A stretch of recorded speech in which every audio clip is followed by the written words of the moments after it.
electrical industry, specialising in electric incident shock investigation training, electrical safety and power quality. Chris has spoken at numerous conferences and written many articles for trade magazines.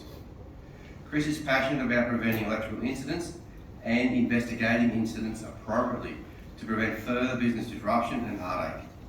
His qualifications in electrical engineering, work health and safety, management, training and assessment, and is also a licensed electrician. He's trained thousands of people in electric shock investigations. Please welcome Chris.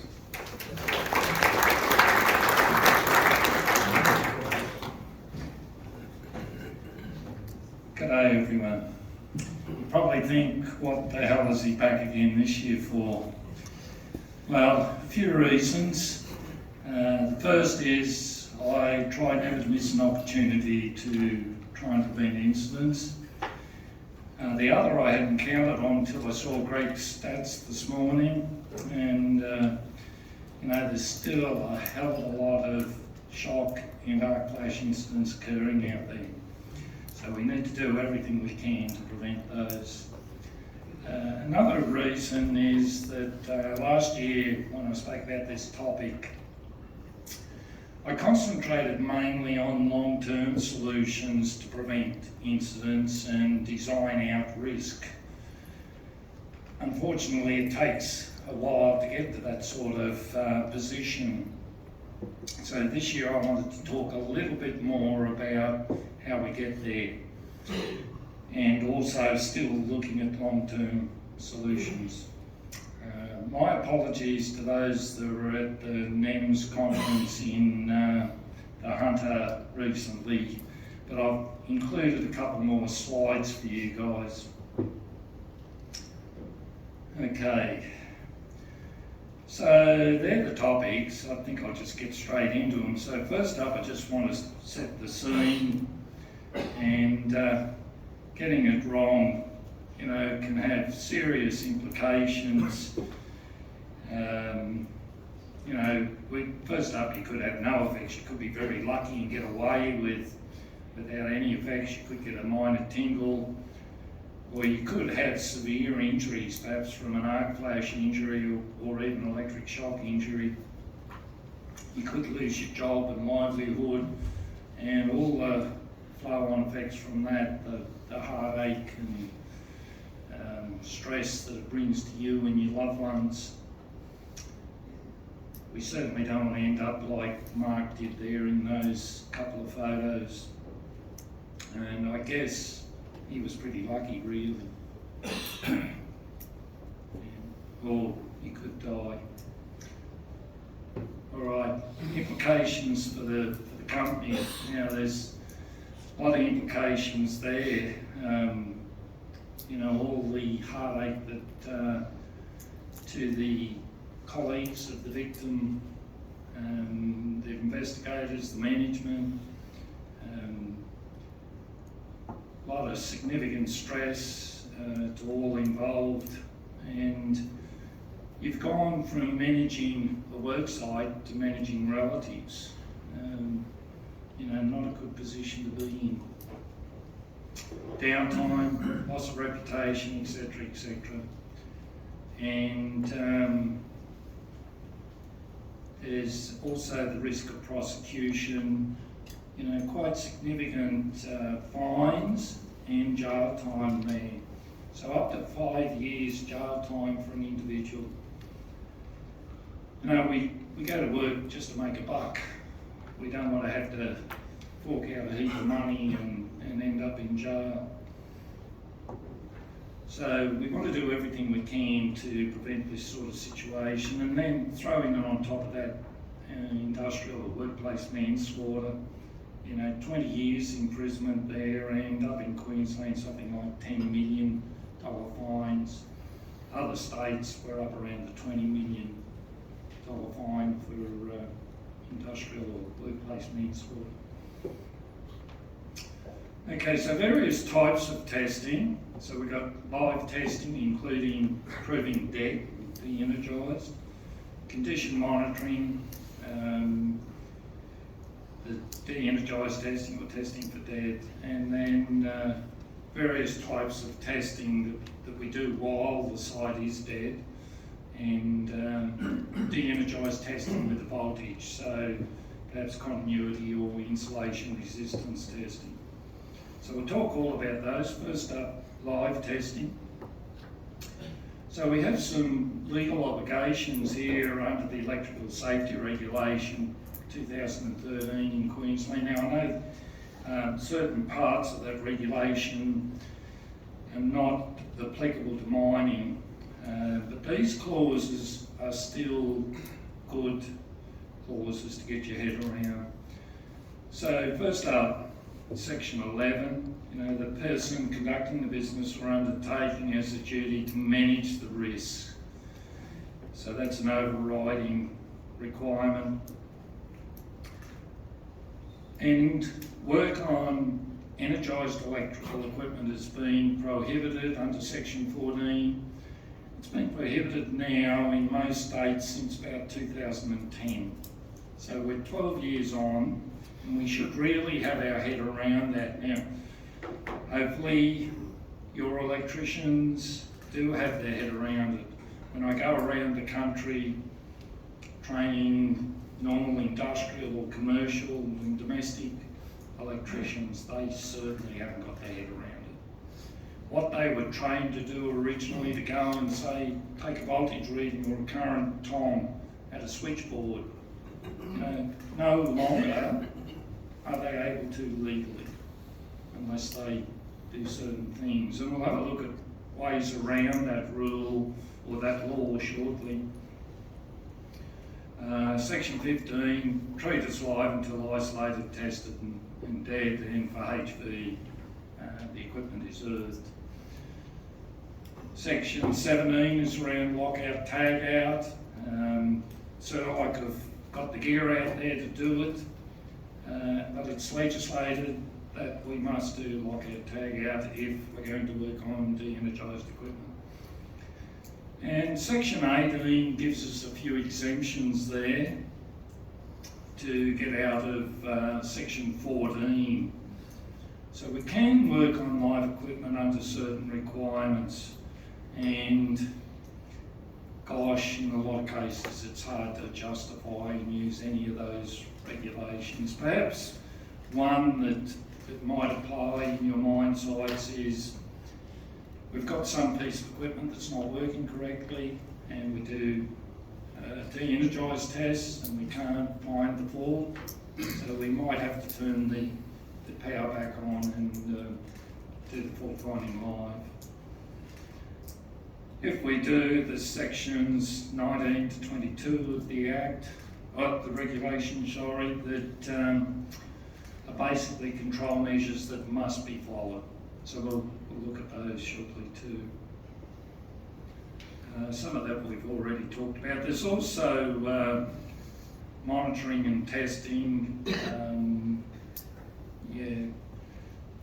taking current readings, load readings, those sort of things, and then compliance and functional testings. You might be installing new equipment and you want to see it's compliant with AS 3000, so you've got your mandatory tests there that must be done. And we've also got AS 3760 for your compliance testing, your testing and tag standard. So in all that we need to comply with the law.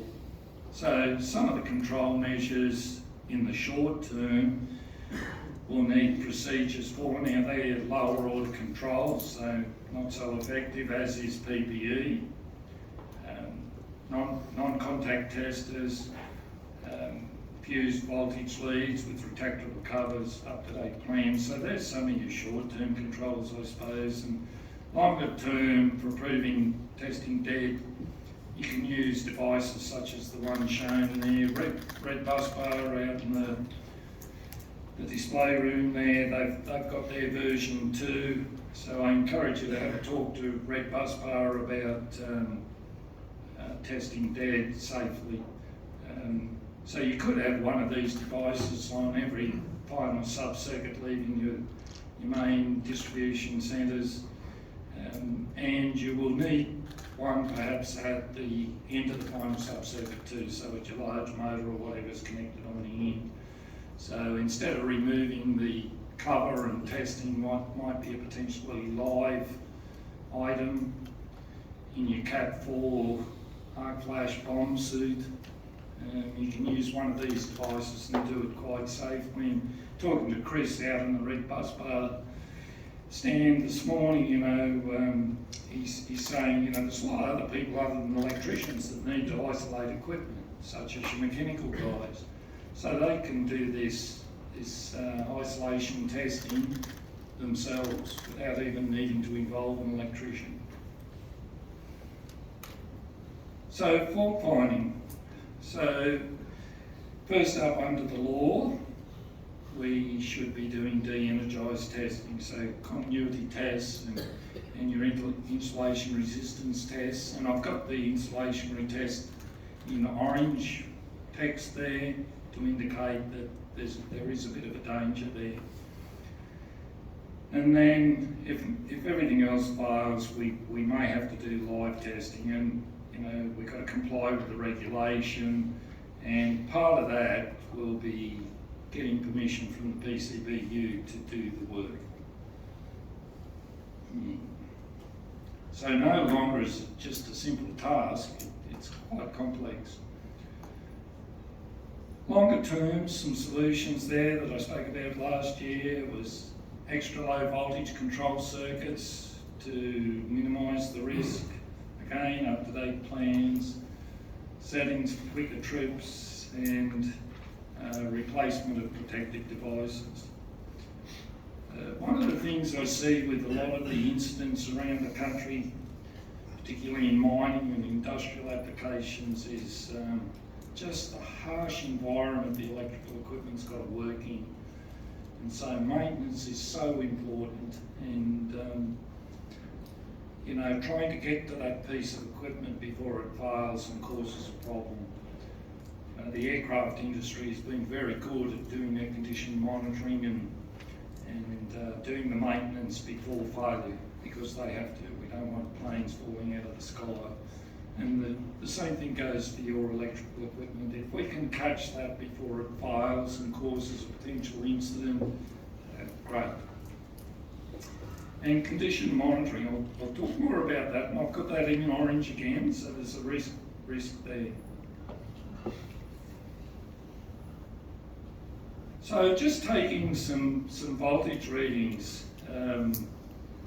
Ideally, if we're going to hook a voltmeter up, we do it de-energised, turn the power on to get our reading, and de-energise to disconnect, and then put the power back on. It seems a lot of effort just to take a voltage reading. What our electricians have always been paid to do. Okay, so in the longer term, I should have, I've lost a couple of photos off that one.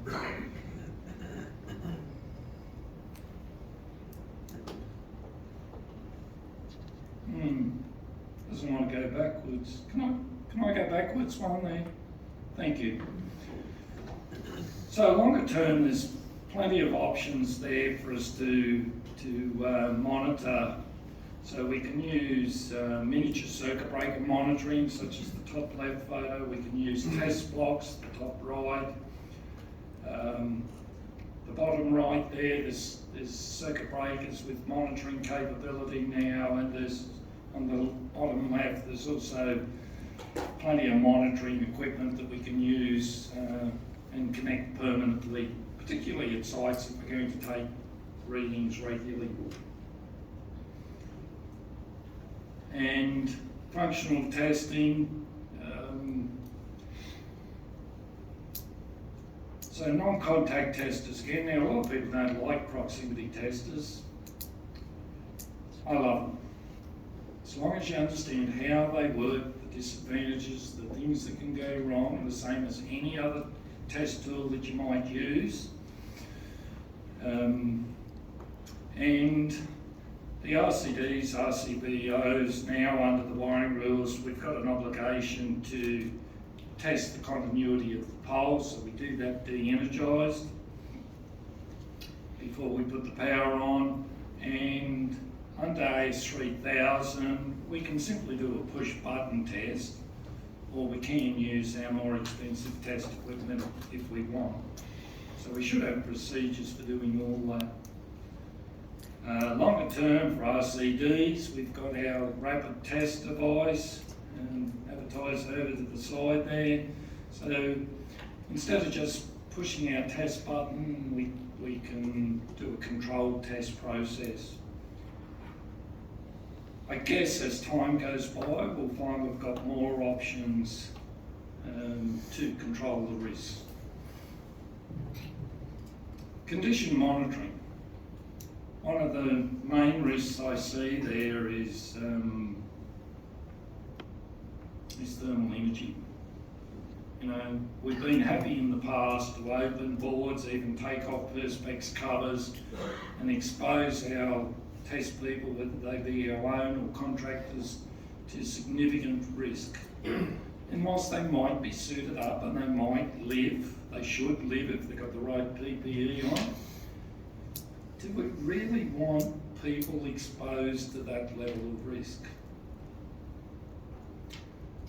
So we need to consider the risk, and maybe you decide to continue with PPE.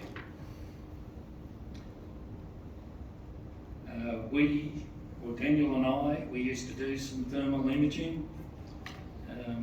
Still a great tool for monitoring the load on transformers and checking motors, checking motor bearings and gearboxes, that they're not overheating. But I won't be doing any more switchboards. Particularly a lot of the switchboards we were looking at, there was no arc flash study done and no level of PPE specified. So longer term, we've got plenty of options there. We've got the crystal windows on the top left. We've got permanent mounted cameras that we can install in critical switchboards on critical connections perhaps. Bottom left there, we've got temperature sensors we can put on critical bus bars near critical connections, and perhaps we can use acoustic monitoring as well, portable acoustic monitors. But by the time they're picking up acoustic noise from the low voltage connections, we've already probably got major troubles. Perhaps it should still be a tool in your toolkit.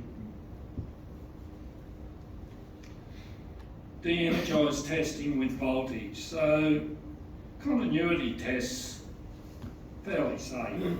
The level of current that comes out of a multimeter or a specialised meter like that one shown is below the threshold of perception. So we shouldn't even feel it if we put our fingers across the meter. And we should be looking for ones that are self-protected if we do accidentally test on a live circuit, which should never happen. And then we get into the insulation resistance testers. So we could be up to, or start at say 250 volt range on our insulation resistance tester, and we could get up to 5 kV. Typically, the output current of those testers is below the threshold of lead code. So we shouldn't lock on, and it shouldn't put our heart into fibrillation. But it could cause a fall, head knocks and other injuries. So insulation resistance tests need to be done with care. So you'll need procedures and perhaps test permits for those. And we go for the long-term solutions, we're going to need some funds. So it'll mean we need to analyse all our risks. You know, David was talking about switchboards that need upgrading. They'll be part of our risk assessment. So we might prioritise those switchboards with the highest risk. We'll try and get some funding and work down that priority list and minimise the risk over time. It's not going to happen overnight.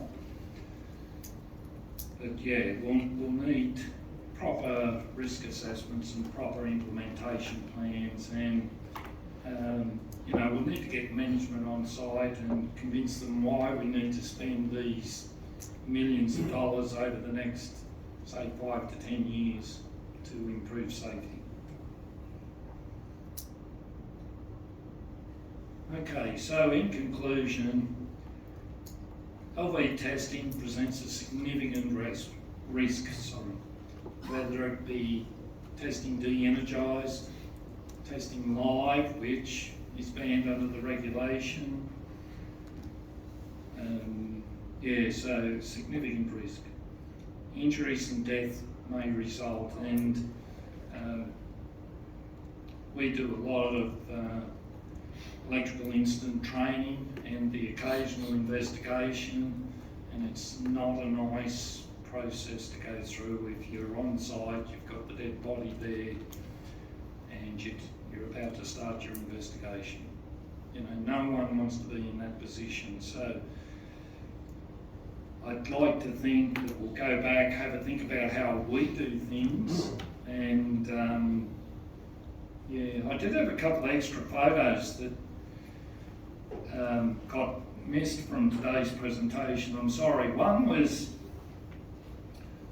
well, this came about by Daniel and I having a think about how we could comply with the Act and still achieve what we need to achieve. And one of those was a switchboard with double insulated cables coming out the top, glanded. Now, if we wanted to put a power quality logger on, or just take some tom readings or voltage measurements on those double insulated cables, they're fairly safe. So we could do a risk assessment, have a good look, make sure there's no added hazard there, perhaps a hole in the top of the switchboard that we could drop something down and create an arc that's going to vent out that hole towards us. But there are power quality loggers and multimeters now that are non-contact. Our tom current leads are non-contact. We could wrap our Rogowski coils around those cables, and our voltage leads are insulated alligator clamps. So we could clip them on our double insulated cables and measure voltages. Now, it's not going to be to power quality class A accuracy. I had a look at the Hioki non-contact three-phase logger the other day, and it's 1.5% accuracy plus a couple of digits. So not near as accurate as a Class A power quality logger where we've got the voltage leads hooked in. But depends what we're trying to achieve. That might be a great outcome. There's quite a few non-contact voltmeters around now where you push the tom onto the cable and you can measure a voltage. Your hand needs to be on the contact on the back of the multimeter. Again, not super accurate like our normal multimeters, but typical around the 1.5% plus a couple of digits again. So that's another option. The other photo I had for you is a power quality technician put a logger on a transformer, 500 kVA, I think, or whatever size it was, the transformer. I did the fourth level calculation, it was about 15 kA. And he's hooked his power quality logger up on the outgoing circuit on bare terminals with not bare alligator clamps, but bare teeth on the alligator clamps. He's clipped his Rogowski coils around the outgoing circuit, which was fairly safe. But he's reached up under the perspex cover with his alligator clamps to get onto the bare terminals. And sitting just up to the right of where he hooked up was a test block, protected by 2 or 3 amp fuses, HRC fuses. The risk that connecting that logger presented to him there was very minimal. So the solution had been implemented, it just didn't use it. When we pointed pointed it out to him, he was a little embarrassed. Yeah. So there are options. You've just got to put your head around it and get your electrician's head around that we can no longer do live testing. Okay, and long-term solutions at the later go, but we've got to manage those risks in the meantime.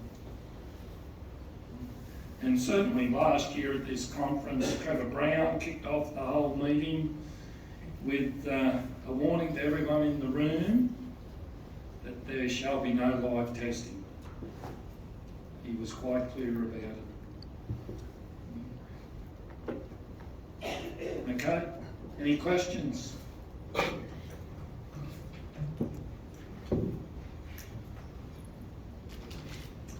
If anyone would like to talk, oh, Dave.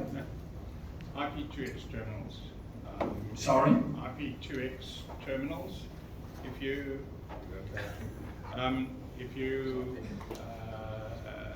fitted those to LV circuits and all panels, say, how does that improve things? What could you?